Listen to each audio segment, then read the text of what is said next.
Alliance Assurance, partenaire de l'invité du direct. Alliance Assurance, avançons en toute confiance.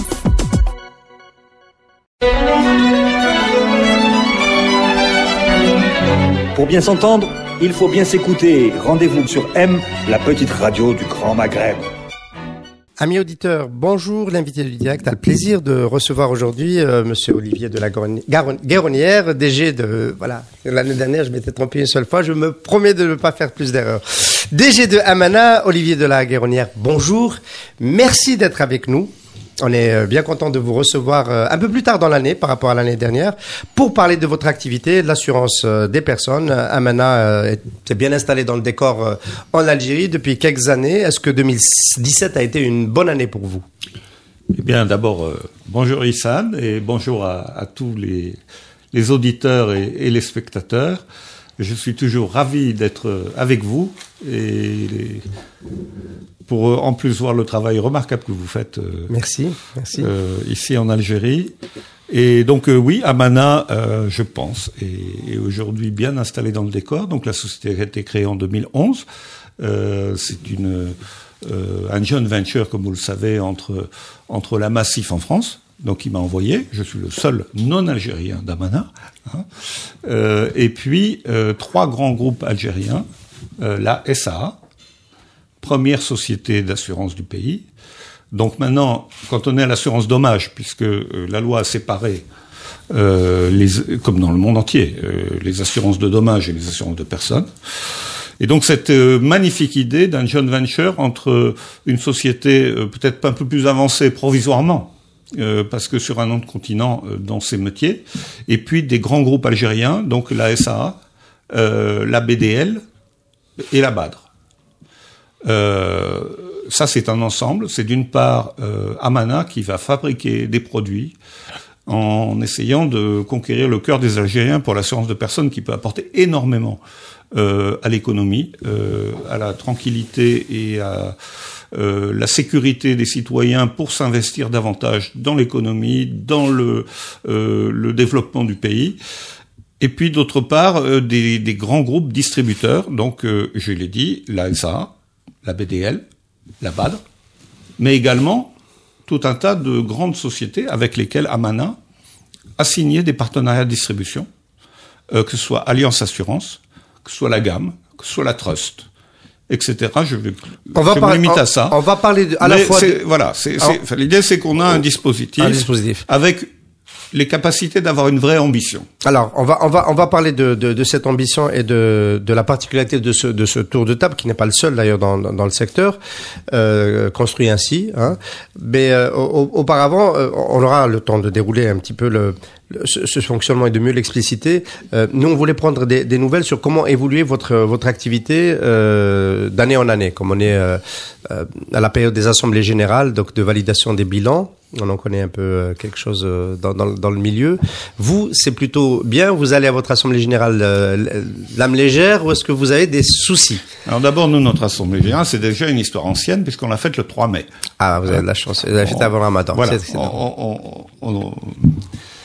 on essaie toujours, enfin, c'est important de marquer un certain rythme, et donc on fait l'assemblée générale début mai. Donc nous avons une progression de chiffre d'affaires largement supérieure à 20%, 22% exactement, sachant qu'on a là-dedans un portefeuille qu'on a hérité de la SA et qui forcément, bien entendu, est ancien et diminue. Donc sur notre activité plus récente, on est en progression encore beaucoup plus importante que ça. Bon, ce qui est important, c'est bien. Attendez, 20%, c'est quasiment exceptionnel. L'année dernière, vous avez fait, vous étiez alors en 2004. On était à 15-16 ou quelque chose comme ça. Oui, c'était déjà relativement haut. Oui, non, mais, c'est juste conforme à notre plan stratégique. Très bien. Mais c'est une accélération. En 2014, vous étiez à des 7%. Oui, mais c'est normal. Écoutez. De toute façon, les assurances de personnes dans ce pays sont à un niveau extrêmement faible. Donc, par simple effet de rattrapage, on doit faire des croissances à ce niveau. C'est indispensable. Ne serait-ce que pour rattraper nos voisins, le Maroc, la Tunisie. Oui. Hein? Enfin, vous nous rappeliez l'année dernière que l'assurance des personnes, c'était 70% du marché dans les pays matures. Absolument. Et ici, on est encore autour de 10%. Donc vous voyez la marge de progression qu'on a à faire. Donc quand on fait 20%, on peut être content. On a le droit, mais faut pas non plus dire c'est exceptionnel. C'est normal compte tenu de la situation du marché. Moi, je considère que c'est juste normal et qu'on doit pouvoir aller encore plus loin. Mais dans votre progression à vous, dans Amana, c'est quand même une accélération. Bien sûr, et tous les collaborateurs d'Amana en sont très fiers. Voilà, mais c'est pas fini. Très bien. C'est un début. Très bien. Donc ça, c'est le chiffre d'affaires, la profitabilité. La profitabilité, elle est tout à fait correcte. C'est pas notre. On a fait, je crois, 155 millions de bénéfices, alors qu'on avait fait 145 millions l'an dernier. Bon, c'est pas ce qui nous drive. Par contre, ce qui est important pour les actionnaires, qu'ils soient publics algériens ou français, pour la deuxième année, nous allons verser des dividendes. Parce que vous avez dépassé la période des 5 ans. Voilà.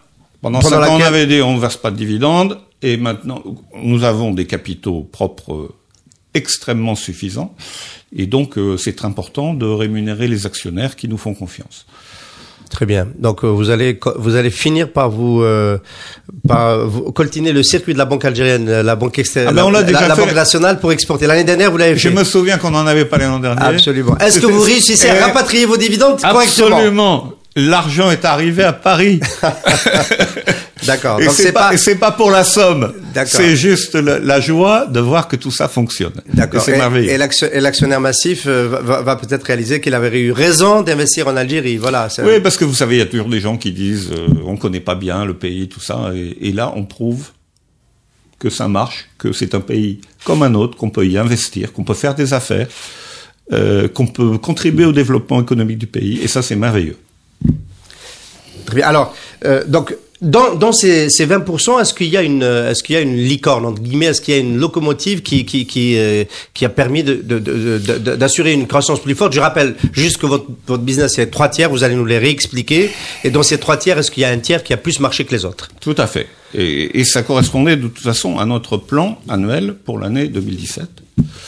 C'est-à-dire qu'on avait estimé que le plus fort levier de développement résidait sur quelque chose, en plus d'essentiel pour le citoyen national, c'est-à-dire le développement de la protection des salariés des entreprises algériennes. Et donc, en effet, où nous avons connu de très loin la plus grosse progression, c'est où nous avions mis nos efforts, c'est-à-dire la protection des salariés des entreprises, ce qu'on appelle le contrat complémentaire santé ou le contrat prévoyance collective. Du tiers payant. Où nous avons acquis de très importants nouveaux clients. Par exemple, je le cite parce que ce sont des gens pour lesquels j'ai une estime énorme, le groupe Cévital, qui vient rejoindre chez nous le groupe Ben Hamadi Condor, et Faderco, beaucoup d'autres très grandes entreprises privées algériennes, pleines de dynamisme, de professionnalisme. Et nous sommes très fiers chez Amana, et chaque salarié d'Amana, de chaque jour, leur donner le confort de pouvoir se soigner, de pouvoir se soigner dans de bonnes conditions, sans soucis financiers, et d'ainsi pouvoir s'investir au maximum dans leur travail. Voilà.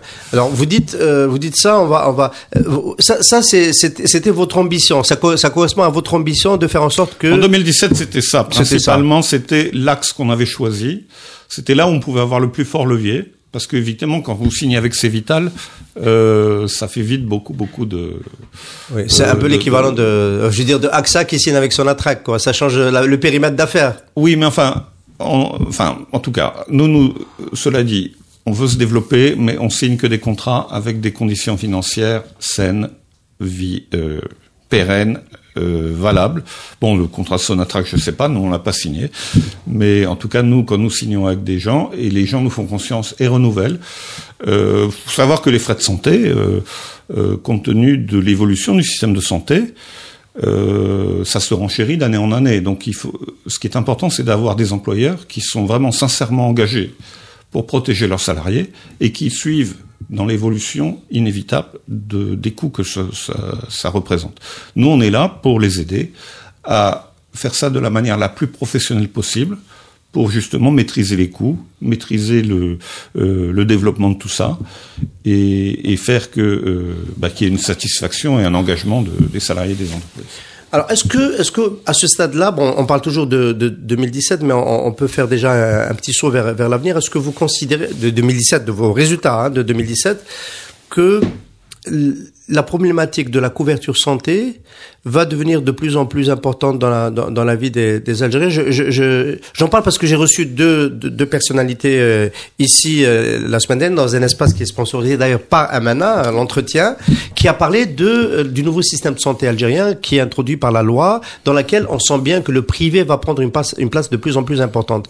Donc, qui dit privé dit peut-être un système de couverture sociale et d'assurance sociale qui est lui aussi privé et pas seulement celui de la CNAS. Vous regardez tout cela comment?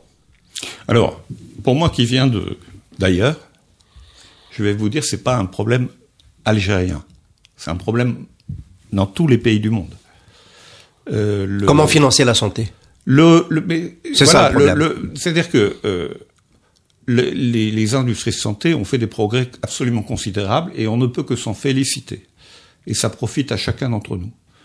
En revanche, comme on le dit souvent, quand on a inventé, d'ailleurs que ce soit en France avec la sécurité sociale, ou que ce soit en Algérie avec la CNAS et cette idée de santé gratuite pour tous, on était dans une santé qui répare, c'est-à-dire qui guérit, ou alors tant pis on est mort.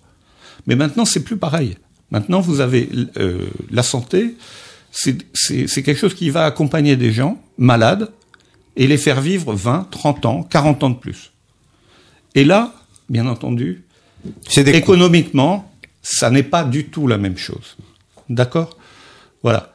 Et donc, c'est une affaire de société, ici en Algérie, mais dans tous les pays du monde. Tout le monde se pose la question et tout le monde doit se mettre ensemble et trouver des solutions. Et pour ça, les entreprises privées d'assurance de personnes sont là pour apporter quelque chose, à mon avis, de déterminant. Voilà. On ne pourra pas faire ça qu'avec le public. Alors, vous amenez quelque chose de déterminant, vous le faites avec le public en héritant du portefeuille SAA, vous l'avez expliqué, mais aussi de plus en plus parce que vous êtes déployé sur le plan du marketing avec des acteurs privés, des grands, donc vous venez de citer Cévital et Condor et aussi Faderco, qui sont de grands employeurs. Dans un contrat avec Amana de couverture de ce type-là, de complémentaire santé, de quoi on fait bénéficier ces collaborateurs? Ça se passe comment? Alors, je vais vous dire, nous sommes là pour offrir à l'employeur ce qu'il veut faire, ce qu'il est prêt à faire, ce qu'il est prêt à financer pour ses salariés. Et vous avez tout un tas de cas de figure. Je dirais que, à la limite, nous, on est comme au restaurant, on a la carte, et puis le client va choisir. D'accord ? Et nous, on ne souhaite bien entendu qu'une chose, c'est que petit à petit, ils prennent de plus en plus de choses dans la carte et ça bénéficiera aux salariés. Hein ? D'accord. Voilà. Mais si vous voulez, on a tout un tas de cas de figure. On peut avoir certaines entreprises, encore en Algérie, par exemple, qui vont être beaucoup plus intéressées par ce qu'on appelle les indemnités forfaitaires, c'est-à-dire en cas de mariage, en cas de naissance, en cas de circoncision, en cas de... Voilà. Hein ? Plus que par les frais de santé. Vous direz que c'est de l'entrée de gamme? C'est un besoin, mais je pense que tout ça va évoluer. Et on a des employeurs, et y compris d'ailleurs souvent des filiales de groupes internationaux qui ont le modèle de ce qui peut se passer dans d'autres pays, où en effet, ce que l'on cherche, c'est que pour mon salarié, s'il se passe quelque chose de grave, je veux qu'il ait les meilleurs soins possibles. Et qu'ils reviennent le plus vite possible au travail, en excellente santé. D'accord. Voilà. Et c'est vrai que moi, en tant qu'assureur, c'est évidemment la deuxième option qui fait partie de ma mission. Est-ce qu'on assure tout le monde comme ça, dans un groupe où il y a 25 000 travailleurs? Oui. On assure ses principaux collaborateurs. Dans un grand... ce que l'on propose, nous, de toute façon, ce sont des contrats qui couvrent l'intégralité de... C'est à partir du moment où l'employeur va dire « je vais assurer mes collaborateurs », c'est l'intégralité des collaborateurs. Et d'ailleurs, avec les grands groupes dont on parlait, ce sont des groupes avec beaucoup de sociétés, beaucoup de filiales. En général, ça concerne évidemment l'ensemble des filiales. Donc non, je constate chez beaucoup de grands groupes algériens, c'est très important. Ce qui est très important, c'est de voir que vous avez des groupes qui s'assurent pour la première fois. C'est-à-dire que on vient pas remplacer un concurrent, etc. C'est des gens qui disent, voilà, on fait la démarche. C'est des primo-entrants. Voilà, des primo-entrants. Et après, ça va vivre dans la durée. Mais c'est quelque chose d'extrêmement encourageant. Voilà. C'est-à-dire des grands groupes privés qui se disent, c'est un investissement, ça représente de l'argent, hein. C'est un investissement qui est important. C'est pour ça que ça a du mal à décoller. Enfin, nous, par exemple, à Interface Média, on a essayé de le faire, on l'a pas encore fait. J'espère qu'on le fera très vite en 2018. Voilà. Bienvenue. Mais la barrière d'entrée est un peu élevée. Ben, écoutez, après, vous savez, le problème, c'est que c'est certain que quand on parle de te soigner de la meilleure manière possible, etc., c'est pas gratuit. Hein. Les tarifs des cliniques privées, etc., c'est pas gratuit. Donc nous, on est là. De toute façon, nous, on a une approche alors avec nos clients entreprises qui est totalement transparente. C'est-à-dire que tous les chiffres sont sur la table. Ils peuvent voir combien ça coûte. Nous, on est là pour rationaliser les coûts, etc. Mais bon, il y a des coûts. Après, vous donnez une augmentation de salaire à vos salariés, il faut le faire. Mais vous pouvez surtout lui donner aussi une bonne couverture santé. Je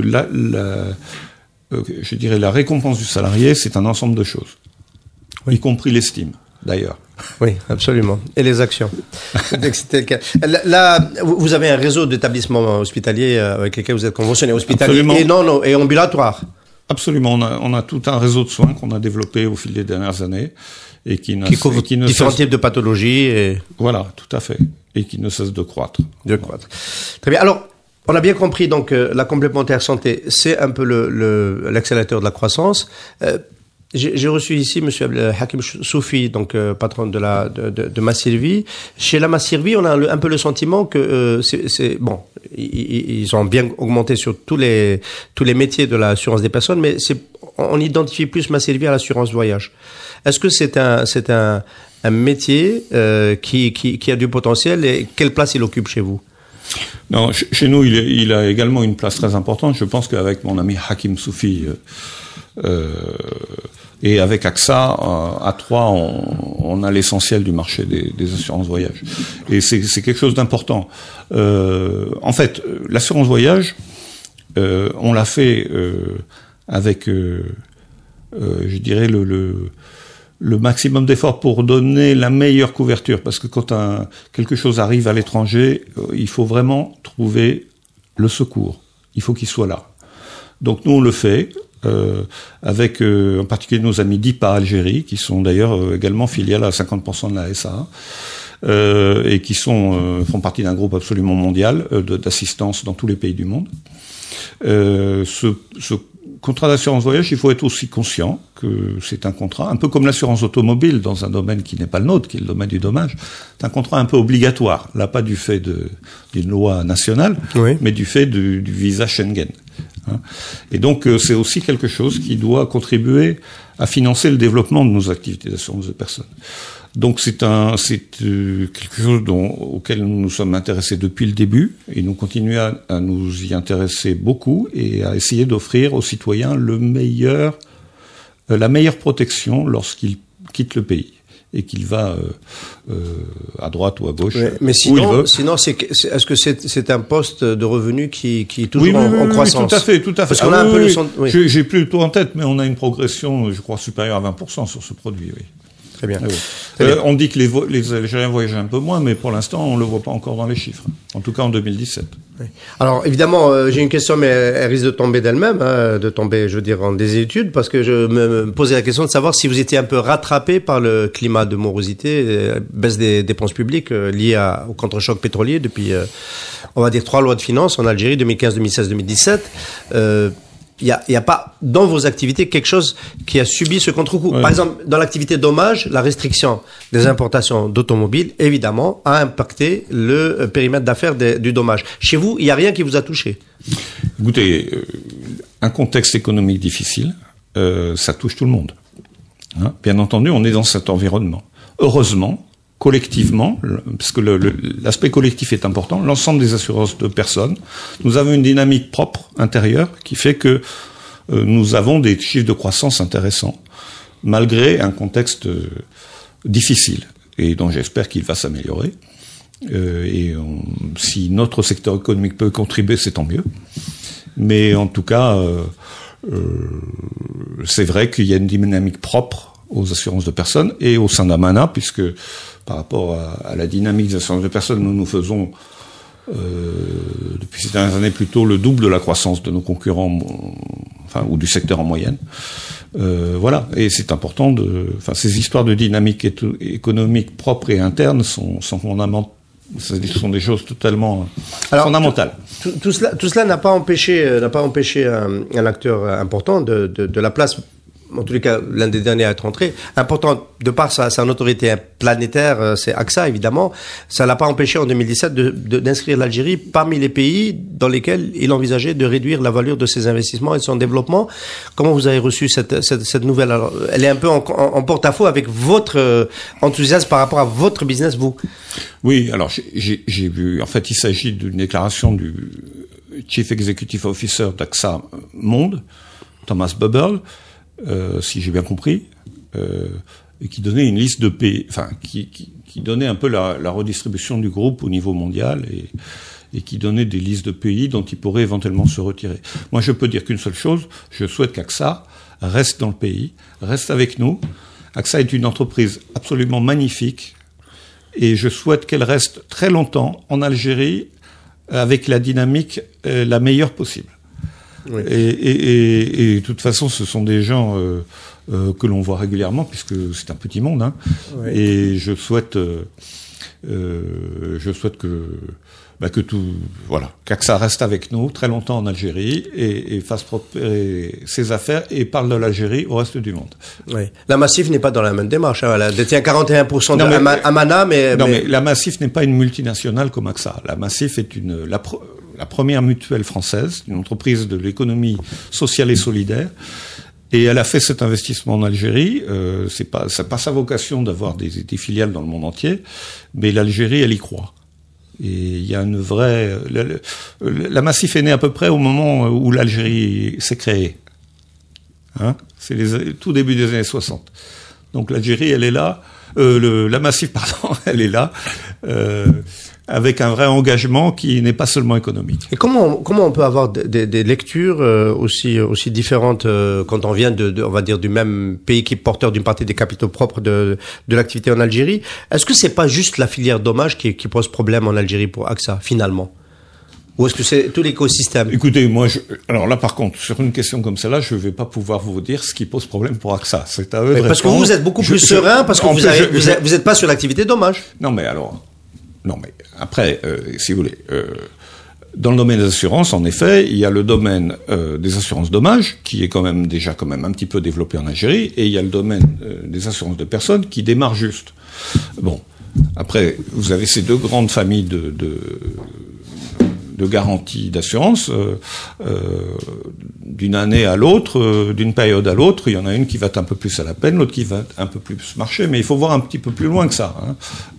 Mais c'est vrai que Massif, en l'occurrence, elle est venue pour ce partenariat avec la SA qui souhaitait créer une filiale d'assurance de personnes, et elle n'est pas sur l'assurance dommage. Mais elle est en France. Hein. D'accord. Elle est surtout en France là-dessus d'ailleurs. Alors moi je fais un peu exprès de parler de la filière dommage, parce que très souvent sur ce plateau, quand on évoque cette activité-là, on évoque aussi un risque systémique qui s'est développé. Bon, c'est moi qui le rapporte. Il y a notamment Hassan Khalifati qui est vice-président du conseil du l'UAR, donc l'Union des assureurs et réassureurs, et qui il semblerait qu'il y a quand même du dumping. Il y a eu un accord entre les acteurs pour éviter de continuer à baisser les prix. Il y a un sous-provisionnement. D'ailleurs, le régulateur, le ministre des Finances a dit qu'il allait regarder là-dedans et qu'il fallait mettre le haut là et tout ça. Si on devait rentrer, d'ailleurs, je crois que cette année, il y a une croissance. Pour 2017, il y a une croissance très proche de 0,2% pour la partie dommage. Si on devait la comparer aux 20% que vous faites à Amana, le gap est immense. Est-ce que tout ça ne peut pas avoir une incidence sur vous? Je le dis quand même parce que vous avez SAA qui est dans le tour de table de Amana. Est-ce que ça peut pas, à un moment ou à l'autre, vous impacter? Écoutez, moi d'abord, d'abord, je voudrais saluer mon ami Hassan Khelifati, qui est combatif, qui se bat, qui porte des messages, et qui a développé, par sa personne, une magnifique entreprise dans le pays. Après, je vais vous dire, en effet, il y a apparemment, actuellement, mon métier, c'est les assurances de personnes, c'est pas l'assurance dommage, mais il y a manifestement actuellement une crise. Après, nous sommes une communauté professionnelle d'assureurs. Hein. Quand nous nous réunissons à l'UAR, en effet, il n'y a pas que les assureurs dommages ou les assureurs de personnes. On se met ensemble autour de la table. Et il y a un travail, il y a des choses qui se font. Je pense que ce qui va être déjà très important, c'est de restaurer l'image de l'assurance auprès du citoyen algérien. Parce qu'il y a eu... historiquement, et chacun de mes confrères le reconnaît, il y a eu des délais pour les remboursements, des choses comme ça. Donc je pense qu'il faut d'abord, c'est restaurer totalement l'image du produit auprès des citoyens. Et après, tout est possible. Je dirais que... Est-ce que c'est pas déjà trop tard? Restaurer la confiance, ça signifie avoir la capacité, je veux pas citer de nom de compagnie d'assurance, junk compagnie, entre guillemets, on pourrait être un peu extrémiste dans cette qualification, qui ont du mal à rembourser parce qu'elles ont pas suffisamment provisionné, parce qu'elles ont tellement cassé leurs primes que aujourd'hui, ça ne couvre pas le risque, tout simplement. Non, mais alors, Hissène, pour ça, il y a quelque chose qui s'appelle, dans tous les pays du monde, la régulation. Oui. C'est-à-dire que vous avez des gens qui... L'assurance, comme la banque, ce sont ce qu'on appelle des secteurs réglementés. C'est pas l'épicerie, c'est pas... Bien sûr. Hein, voilà. Donc ce sont des choses qui sont très importantes pour les citoyens. Et là, il y a un pouvoir régalien. Et il y a des gens qui doivent venir dans les sociétés et regarder ce qui s'y passe et redresser quand il faut redresser. Voilà.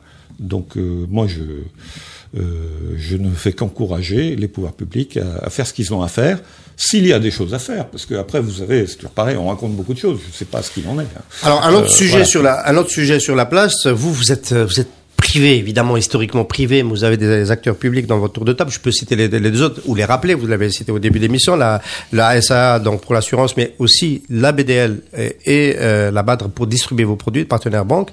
Il y a cette critique qui a été faite de la persistance d'une forme de discrimination dans les appels d'offres pour assurer du risque, entre guillemets, souverain, du risque public, même pas souverain, il est public, juste public, qui fait que c'est les compagnies publiques qui sont toujours avantagées. Vous êtes les pieds dans les deux camps, vous en dites quoi? Bon, je suis les pieds dans les deux camps, mais en même temps, ce problème, il concerne surtout des gros contrats dommages ou des grosses assurances crédit pour des montants très importants. Donc l'enjeu est grand. Oui, non, mais je veux dire que moi-même, en tant que, c'est vrai que je suis à la fois un peu privé, un peu public, etc., mais je suis pas tellement exposé à ce genre de risque par la nature des contrats que je vends. Hein, et j'ai bien écouté mon ami Hassan, et qui d'ailleurs porte ce combat depuis longtemps, et il a raison de le faire. Il a raison de le faire. Après, bien entendu, sur un plan technique, moi-même, quand on va se réassurer, par exemple, parce que les assureurs, vous savez, se réassurent, on doit forcément prendre des sociétés de réassurance de tout premier plan. C'est-à-dire que plus le risque est important, plus l'importance et la solidité de la personne qui vous couvre doit être totalement impossible à remettre en cause. Hein, voilà. Mais en revanche, c'est certain que dès qu'on n'est pas dans ces cas de figure, il faut absolument qu'on ait une totale liberté économique et que tous les acteurs soient sur le même pied vis-à-vis des consommateurs. Très bien. J'ai pas envie de suivre votre regard, mais le contrat Sonatrach qui a permis à AXA Assurance des Personnes de devenir le numéro 1 de l'assurance des personnes, vous considérez qu'il obéit en gros à tous les critères de ce que vous venez de définir, la transparence, le contrat de... Ah non, attendez, moi je vais rien dire. D'abord, je connais pas ce contrat, puisque on l'a pas souscrit. Vous étiez pas souscrit, vous n'avez pas tenté de l'avoir. On a peut-être essayé, mais bon, en tout cas, les conditions dans lesquelles il a été souscrit au niveau prix ne nous auraient pas forcément convenu. Mais c'est AXA, ils savent faire beaucoup de choses, donc je leur souhaite beaucoup de courage. Et c'est vrai que je suis évidemment très très déçu parce que on a réussi d'année en année à grimper dans l'échelle des compagnies d'assurance de personnes de la place du numéro 4 sur 7 à la place on croyait numéro 1, et puis AXA est venu devant nous grâce à ce contrat, et je les félicite. Voilà. Très bien, on a bien noté que, alors, on a en Algérie une comptabilité avec hydrocarbures et sans hydrocarbures. Je parle de la comptabilité nationale. Alors, si on devait dire avec son attraque ou sans son attraque, c'est trop gentil. Vous me faites, vous me mettez beaucoup de baume au cœur. Voilà. Bon, à mon avis, vos actionnaires le savent. Donc, si vous renouvelez la confiance, c'est qu'ils le savent. Ils ont de bonnes raisons d'ailleurs de le faire. Alors, on va parler un peu de vos produits plus rapidement, enfin, parce qu'on est resté sur la conjoncture assez longuement. Elle valait la peine. Aujourd'hui, pour placer vos produits, vous disiez il y a une année, placer vos produits, ça peut aider à vivre de manière moins compliquée en Algérie. Quand vous êtes arrivé, vous vous êtes rendu compte que nous, les Algériens, on était un peu dans la difficulté quotidienne avec toutes les tâches qu'il faut réaliser. Et comme j'habite ici, je suis concerné, donc très motivé pour rendre la vie des citoyens plus simple tous les jours. Plus simple. Alors, un des moyens pour la rendre plus simple, c'est quand même de faire des opérations sans se déplacer avec Internet. Hein. Vous avez été parmi les 5 compagnies qui étaient sur la ligne de départ en octobre. Absolument. En octobre 2016 pour lancer le e-payment. Est-ce que cette expérience est bien développée? Alors, ça a dépassé nos espérances. Alors, évidemment, ça fait encore au départ totalement infime de notre chiffre d'affaires, mais ça, je l'ai connu en Europe, hein, c'est pareil au début, voilà. Mais en effet, il n'y a pas une journée qui se passe sans que nous ayons des souscriptions en nombre relativement raisonnable par Internet. D'accord, mais est-ce que ça monte? C'est surtout ça, là, c'est le oui, trend. ça monte aussi. Alors, après, il y a tout un tas donc, nous venons Il y a 18 mois de recul, hein, quand même, hein, Il y a 18 mois, mais simplement, l'Assatim, là, vient de renouveler sa plateforme technique. Nous-mêmes, nous venons de renouveler notre site pour avoir un site web responsive, etc. Donc, c'est un axe, évidemment, totalement capital pour nous. Tout ce qui est lié au digital va en effet profondément faciliter, transformer la vie du citoyen ici. Et donc nous y croyons. Qu'est-ce qu'on peut acheter en ligne? L'assurance voyage, j'imagine, parce que c'est plus facile. Ouais, voilà, pour l'instant, c'est l'assurance voyage. D'accord. C'est certain que si vous avez une assurance où il faut faire une visite de risque, etc., ça va être difficile de faire ça uniquement de chez soi la nuit par Internet. Hein. D'accord. Mais pour des produits simples, évidemment, on va faire le maximum et ça permettra aux citoyens de faire ça de manière beaucoup plus facile. Alors, il y avait aussi une problématique de la distribution de vos produits. J'avais noté l'année dernière qu'il y avait que 4% de votre chiffre d'affaires qui passait par les banques en 2016. Ça s'est amélioré en 2017. Vos produits sont plus visibles dans les guichets de banque. Déjà, c'est des taux tout petits, mais vous avez des doublements d'année en année. Hein. Simplement, on part de rien. Hein. Donc moi, j'ai travaillé 20 ans en Europe dans la banque assurance, donc je sais bien ce que c'est. On va le faire, ça se fera, bien sûr. Quand vous dites ça, vous dites que dans la banque assurance, les banques, c'est pas le premier produit qu'ils mettent en avant. Non, mais si vous voulez, moi j'ai fait le combat il y a 20 ans en France, quand vous devez convaincre des banquiers qui sont pas que banquiers, mais aussi assureurs, et que tous les jours ils vont vendre à la fois de l'assurance et de la banque, ça se fait pas du jour au lendemain. Voilà. Mais ça va se faire. Et comment on peut intéresser une banque à vendre en même temps de l'assurance? C'est en couplant les produits d'assurance avec les produits bancaires Il y a un chemin pour faire ça. C'est-à-dire qu'on ne va pas tout de suite faire la banque assurance qu'on peut connaître en Europe aujourd'hui, après 25-30 ans d'histoire de la banque assurance. Hier, la BDL, qui est notre actionnaire, la Banque de développement local, a mis en exploitation au niveau de ses agences un nouveau compte bancaire qui s'appelle le compte El Aman. Ce compte El Aman propose tout un tas d'avantages que n'offrent pas les comptes bancaires d'autres banques. Parmi ces avantages, il y a une garantie d'assurance de personne délivrée par Aman. C'est comme ça que ça va commencer. Alors, quelle prime en moyenne pour un compte comme ça par rapport à un compte ordinaire, et puis quelle prestation en retour ça couvre quel risque? Ça couvre le risque en cas de décès accidentel du titulaire du compte. La famille va recevoir un capital. On n'est pas sur des choses... si vous voulez, il faut commencer par des choses simples, des choses pas très chères. Et c'est comme ça que on va petit à petit intéresser le consommateur aux produits assurance de personnes et lui vendre petit à petit des produits de plus en plus sophistiqués. C'est pas en venant tout de suite avec le produit le plus sophistiqué qui vient après 30 ans d'histoire de l'assurance de personnes. Alors, le produit le plus sophistiqué, il risque pas d'arriver parce que le produit le plus sophistiqué, en général, c'est un produit qui est déjà placé sur le marché financier, qui va générer des revenus. C'est un peu comme ça. La complémentaire retraite, qui peut être transformée en actif, en tous les cas, qui permet avec les fonds de pension, on en est très loin d'acquérir des actifs. Moi, j'ai envie de vous dire comment l'année dernière vous étiez content d'avoir l'emprunt national pour la croissance économique, qui vous avait permis de bouger un petit peu sur la place d'Alger, de placer de la trésorerie et bien rémunérée, très spécialement bien rémunérée avec les taux de l'emprunt national. Et puis ce marché derrière n'est pas arrivé. Il n'y a pas eu d'autres lancements d'opérations de levée de fonds. Il n'y a pas eu d'émissions de titres à la Bourse d'Alger, etc. Ma question, Olivier de Lagaronnière, c'est comment vous faites pour vous en sortir sans marché financier?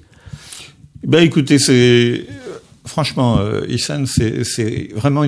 S'il y a une déception, depuis que je suis ici, c'est celle-là. C'est que les choses n'avancent pas. Moi, j'ai voulu qu'Amana, alors au-delà de l'emprunt national pour la croissance économique, qui est un impératif national, à laquelle nous avons participé fortement, et sur lequel nous comptons bien rester jusqu'au bout. Il y a les initiatives de la Bourse d'Alger. Nous avions, par exemple, investi dans l'émission Biofarm. Et puis depuis, il s'est en effet quasiment plus rien passé. Et bon, le seul problème, c'est qu'en effet, comme je l'ai dit, moi, pendant 20 ans, j'ai fait... Barclay, on peut le dire, oui, qui est un acteur anglo-saxon qui connaît un peu ce type d'opération. Voilà, un peu pionnier. Le marché financier... Enfin, je dirais que en effet, Barclay, tout ça, j'ai tout connu sur les excès des marchés financiers. Aussi. Mais en Algérie, on ne craint rien sur les excès. Encore faudrait-il qu'il y ait un marché financier. Parce qu'on a besoin de ça pour travailler. Pour développer une économie, on a besoin d'avoir un marché financier, on a besoin d'avoir des échanges réguliers, on a besoin d'avoir des placements liquides qu'on peut acheter, vendre, etc. Voilà. Je dirais, n'ayez pas peur en Algérie des excès des marchés financiers. Créons ce marché financier. Oui. Il y a quand même une critique qu'on entend comme ça, une musique chez pas tous les ministres des Finances qui se sont succédés, ça s'est accéléré ces dernières années, mais quelques-uns, pour dire les acteurs étrangers, notamment français, qui sont bien placés sur la place bancaire et dans les assurances en Algérie, Amana avec Massif, AXA, Société Générale, BNP, Natixis, etc. On attend d'eux qu'ils nous modernisent la place, qu'ils prennent des initiatives, etc. Mais en fait, c'est pas d'eux que doit venir l'initiative. Ah, je suis désolé. Moi, j'adore ce pays. Je ferai le maximum, mais c'est l'ensemble de la communauté nationale qui doit se retrousser les manches. Et moi, je suis là avec vous, pour y contribuer. Non, mais c'est pas les étrangers qui vont créer le marché financier algérien. Il faut vraiment que ce soit fait. Ça doit être une véritable entreprise qui prendra beaucoup de temps, beaucoup d'efforts.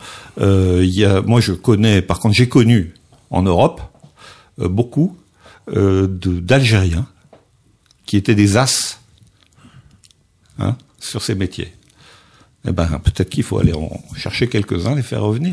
Oui. Mais en tout cas, quand je dis ça, c'est juste une anecdote, mais ça suffira pas. C'est une entreprise nationale. Mais c'est important. Un marché financier, pour développer une économie, c'est totalement indispensable. Oui. On le répète malheureusement très souvent ici. Monsieur Slimane Mani, président de CAIR, qui était votre prédécesseur sur ce plateau cette semaine, préconisait que les non-résidents puissent acheter des titres, des actifs sur la Bourse d'Alger, ce qui n'est pas possible aujourd'hui. Voilà, pour ouvrir la Bourse d'Alger aux étrangers. Je l'ignorais même, vous voyez. Ah, vous savez pas que c'était pas possible? Non. D'accord. Mais d'accord. Bon. Enfin, une des possibilités. Je pense que le problème aurait... j'y aurais davantage pensé si la bourse d'Alger était attractive. Attractive déjà, pour les nationaux et pour l'épargne nationale, déjà pour commencer. Très bien, on approche de la fin de cette émission. Olivier de la Guéronnière, c'était très intéressant. Mais en termes de projection, vous voyez comment votre secteur dans les prochaines années? Est-ce que par exemple on peut envisager, compte tenu des rythmes peut-être pas semblables, pas de croissance dans le secteur, des opérations de consolidation, des fusions, dans l'assurance des personnes, mais aussi au-delà? Écoutez, là-dessus, ça c'est des sujets dont vous savez très bien. Qu'un directeur général, ces sujets, on n'en parle pas. D'accord. Voilà. Après, sur l'avenir, moi, ce que j'ai un peu dit tout à l'heure, et puis je peux rajouter d'ailleurs qu'on a révisé le 3 mai avec nos actionnaires le plan stratégique à 3 ans, on a prolongé d'1 an et qu'on a maintenu nos ambitions, le niveau de nos ambitions. Ça veut dire que, évidemment, vous l'avez dit, et c'est important, et on s'en sent totalement solidaire, le pays traverse une période économique pas totalement évidente, mais on pense que il peut y avoir au sein des assurances de personnes une dynamique propre et également un effet de rattrapage par rapport à ce qui peut se passer dans d'autres pays, qui fait qu'on peut rester totalement ambitieux et déterminé dans ce métier en Algérie. Et donc c'est cette ambition-là que vous voulez continuer à porter? Le plus longtemps possible et autant que je serai là. Et vous êtes là encore pour un moment, rassurez-nous. Et je l'espère beaucoup. Merci beaucoup Olivier de la Guéronnière, directeur général de Amana, d'avoir été notre invité ce matin. Merci beaucoup Ihsan. Alliance Assurance, partenaire de l'invité du direct. Alliance Assurance, avançant en toute confiance.